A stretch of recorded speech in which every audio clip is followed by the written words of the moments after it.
A question we get a lot from parents, Alison, is how do we start using sign, and is it actually going to benefit my child, or is it going to stop them from talking?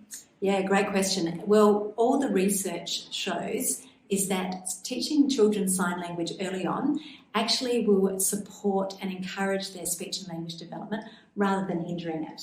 That's good. Can you tell us about some of the benefits of using sign with children?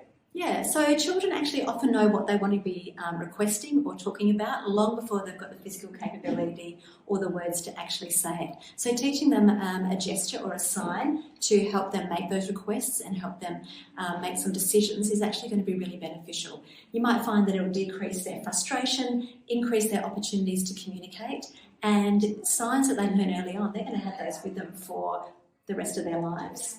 Are you speaking about this from personal experience? Because I know you've got 3 children.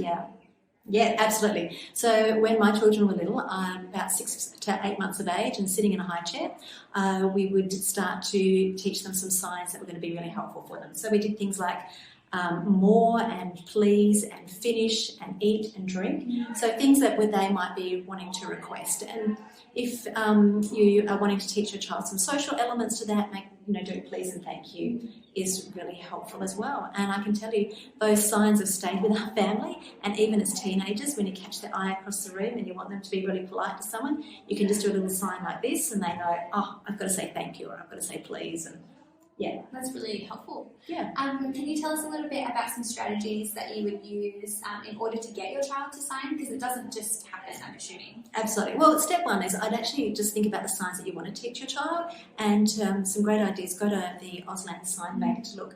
We do want to encourage Australians to be teaching their children Australian signs. There's a lot of media out there that will support the American Sign Language system, which is great, but if it turned out that your child needed to use sign in the longer term, then having the Australian signs would really help.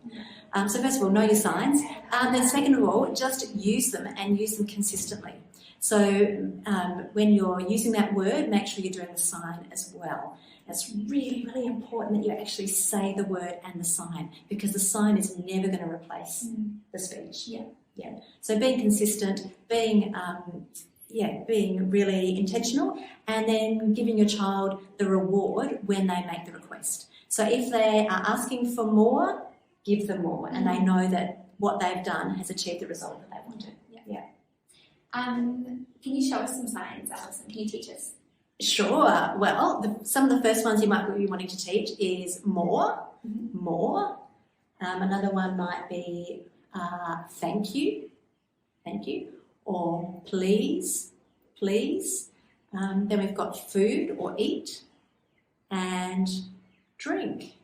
Awesome. Great. Toilet is another great one. In the toilet training, if you're looking across the room and you think they might need to go to the toilet, you can just sign toilet, and that's a good cue for them as well. Yeah. So it's important to remember that starting your children off with signing early has got some huge benefits, but if it's going to be something that they're going to need in the longer term for more, continued communication, then it's really important to come and see a speech pathologist, because we're going to be able to help you pick the right signs, the signs that are going to be most meaningful, the signs that are going to give your child the greatest communication options. Yeah. Awesome.